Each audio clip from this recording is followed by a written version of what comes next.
Welcome, Schele Williams, director of The Wiz, which is returning to Broadway after 50 years, basically. I am so thrilled to be chatting with you today. You're experiencing your pre-Broadway run right now, and the show is going to be opening on April 17th on Broadway. Tickets are available right now at wizmusical.com. I've seen it twice already. I'm going a third time tonight. I can't wait. And I just want to first congratulate you on the success of bringing it back to the stage. How did this revival come about? Oh my goodness. I got a call about this revival in 2020. And, it was such a dark time in the world, and having this call about, this possible revival of The Wiz was a glimmer of hope.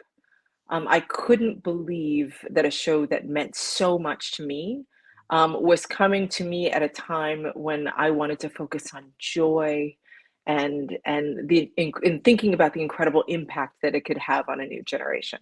I love that because the landscape of Broadway was very different in the 70s and the show was groundbreaking. How do you feel it lands today, or what's the impact of the show today? Well, we worked really hard to think about today's audience.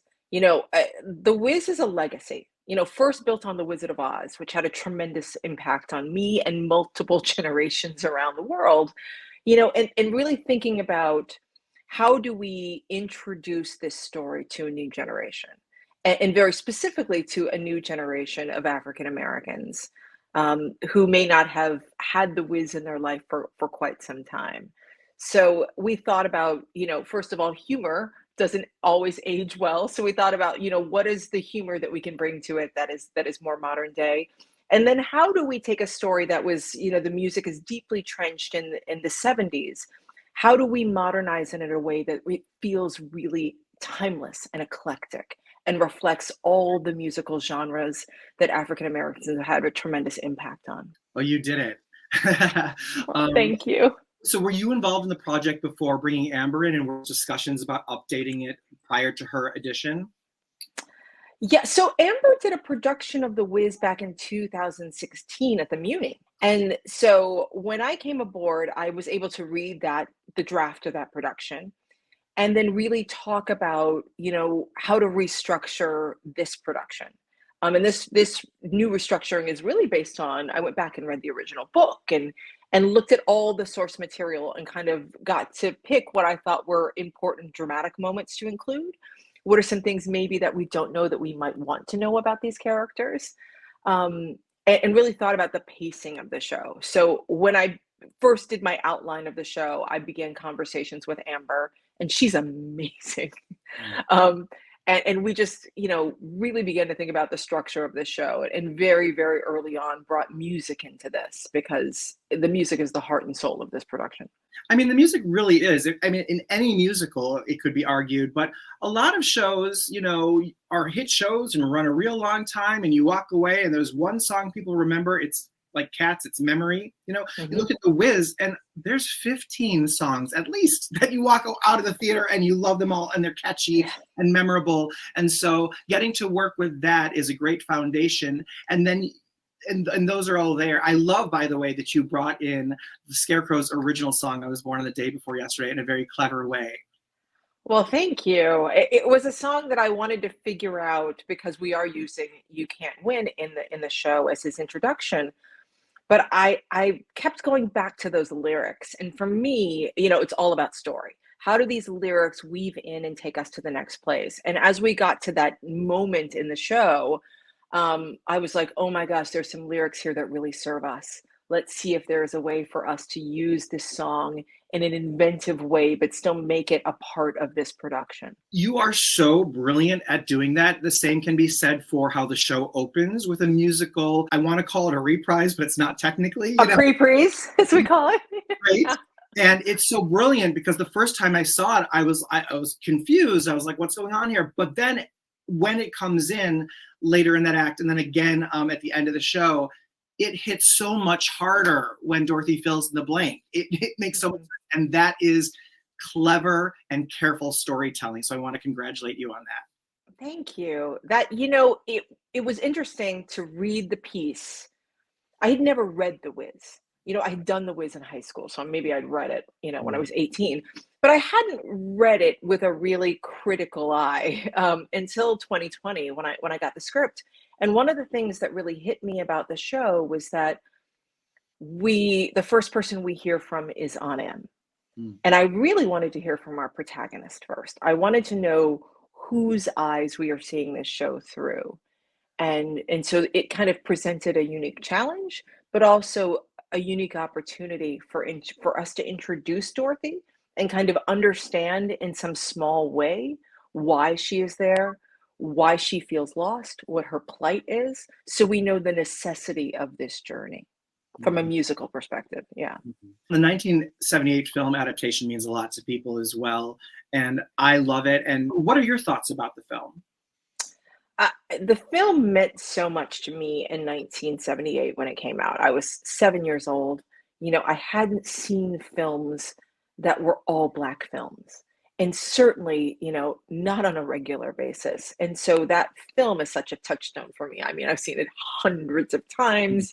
I had the album, I played it over and over. I had both albums, both the cast album and the film album. Mhm. Um, so it had a tremendous impact on me. It is epic, and Yeah. it certainly has its own take on the story, placing it, in a fictionalized New York City. Oz kind of also has all these elements of New York, and so I really did appreciate its take on it. It was very it was incredible, and the scale of it was amazing. But yes, very hard to replicate on the stage. This Yeah. definitely needed its own take. Yeah.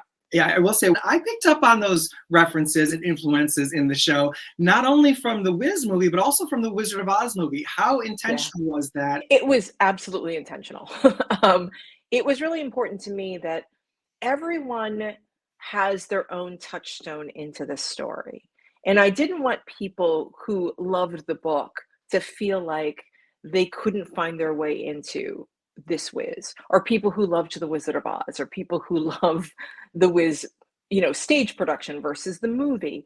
I wanted everyone to have their own sense of ownership and have their own memories that they could bring to it, because it is a piece that is as much a gift to the audience as a gift to remember.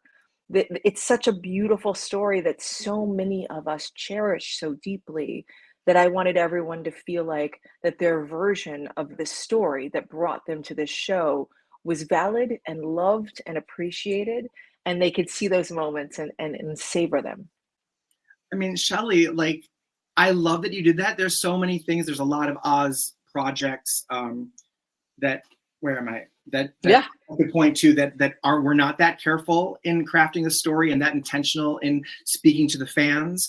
Again, love. I'm in all things Oz lover, so it has a place on my wall and in my heart. But what you did, Dorothy's story is stronger than ever before. Yeah. Certainly, when you look at the Wizard of Oz, I mean, at the end when Glinda asks Dorothy, "What did you learn?" and it's a little bit of a word salad from Judy Garland.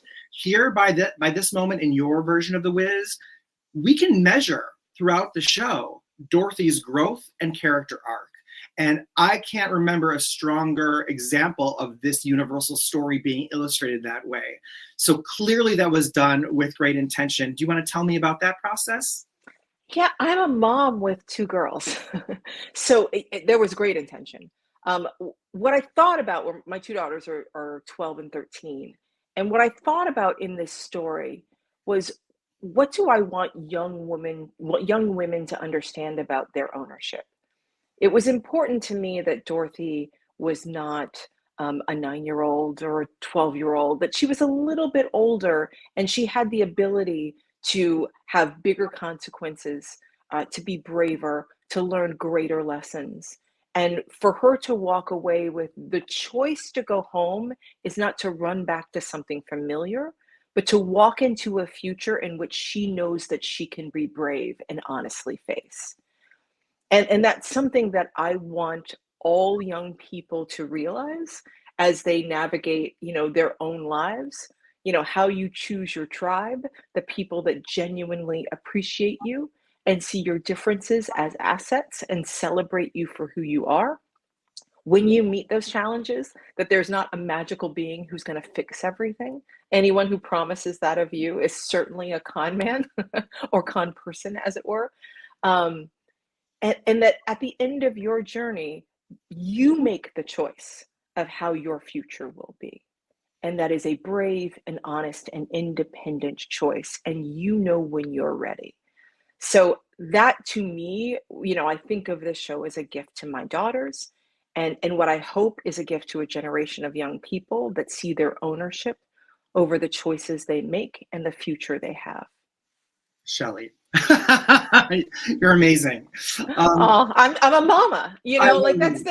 that's the part that I feel like as a director, the greatest thing that I ever did was have children because every story that I tell, I understand the importance of the impact that it has on my Mhm. kids.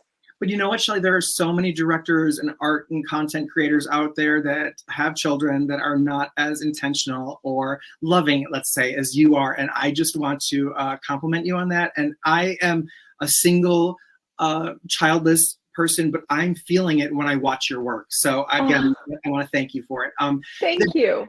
the design is so eclectic. Obviously, the music is, and when you're dealing with a fantasy land, sky's the limit. You can do whatever you want. Yeah. Oz, obviously, when you read the book and every land looks a little bit different. And I love the digital design. You almost can't tell what's a set piece and what isn't because of how animated the digital background is in this show. What Mhm. influenced the design of the costumes and the set? So, first, you really you hire great collaborators. That's first and foremost. There was a real intention. I had wanted to work with Hannah Beekler for years. We happen to be from the same hometown and we're the same age. Oh, So we cool. grew up with all the same influences in Dayton, Ohio. And when we finally met, we actually worked on a show before this, and we had um, just a love fest working together. And there's no one that I could think that could create a world that could be more immersive and so incredibly specific to Black culture than Hannah. I mean, what she did on Black Panther was so transformative that people were trying to buy tickets to Wakanda. And I was like, someone who can do that in cinema is someone I know that can transform the American stage. So it was really exciting to work with her. And I had the same feeling with Sharon Davis on costume design. Her work on film and television has been so incredible, and she actually began her journey in theater, so it was really nice to welcome her home back to theater. Daniel Brody, who did the projection design, Daniel and I have worked together, I don't know, 3 or 4 times, and I think he's an absolute genius. And I was really excited to connect Hannah and Daniel because they're both incredible historians. And what was more important than just having pretty pictures um, was making sure that everything was intentional. Mhm. And that's I'm such a person who likes to deep dive and make sure that everything is incredibly connected. And so I needed big thinkers, people who really wanted to go deep, I mean, we could take you down the rabbit hole of what like every single symbol means. Like I can't wait for Hannah to sit down and go, and then and this is because everything is intentional, and it's beautiful to work with artists that know that at any moment any audience member's eyes can drift in any direction. Like that's the incredible thing about theater is the audience has autonomy of Mhm. where they look at any moment, and that Yes. everything on that stage has to be helping and not hurting, nothing superfluous. Everything has to have a meaning, and so it's great to work with artists that really get that and want to infuse the project with that love. It's so true. Are there changes that you're working on? I know shows don't really lock as Mhm. much anymore, but what are some changes you're planning for the Broadway production when it hits New York? The beautiful thing about doing this kind of model, this touring model before coming into New York, is that we've had a real opportunity to sit back and look at the show. And longer than just a preview period in which you have 2 or 3 weeks to like get it done and then walk away. we had time to like look at things. There were things that we knew we opened with that we were like, wish I had a little bit more time here, a little bit more time there. But there've been a real opportunity for us to sit back and look at something, talk about it, revisit it a month and a half later, look at it again. The creative team, we were all just in LA together, really kind of plotting through all the changes that we want to make for New York, and there are quite a few, which is exciting. Mm. You know, the more that we've had to look at the show and allow it to grow, really having an opportunity to understand, the audience and what they're craving inside this piece. I'm excited for New York, and I think we're going to give you lots of good reasons to come back and see it again. Oh, I'm sure. Many times, I'm sure. I have a million more questions, but I know we have to wrap up. So let me just ask you, uh, would you like to make your directorial feature film debut with a remake of The Wiz? Would I ever? Yes, yes, yes, and yes. Oh my God, please. Nothing would make me happier than to bring this production to film. I mean, that would be my dream come true.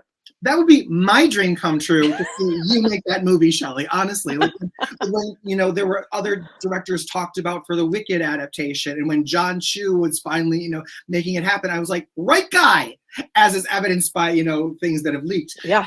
Like it's so excited. So you just gave me the chills again. I mean, like you are a gift to the art community. You are a gift to audiences. You are a gift to Oz fans everywhere. And Schele Williams, thank you so much for this whiz. It's beautiful and it's perfect. Thank you so much.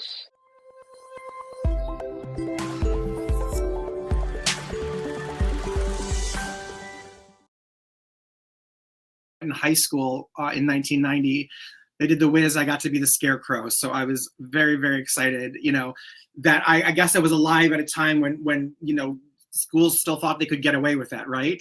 Well, I mean, me too. I did Dorothy in The Wiz Oh and the yeah. Scarecrow, Tin Man. The Scarecrow was black, but the Tin Man, The Wiz, almost everybody else in the show was white. So, Okay, right. So I guess yeah. it was a sign of the times, right? Yeah, yeah, yeah, totally.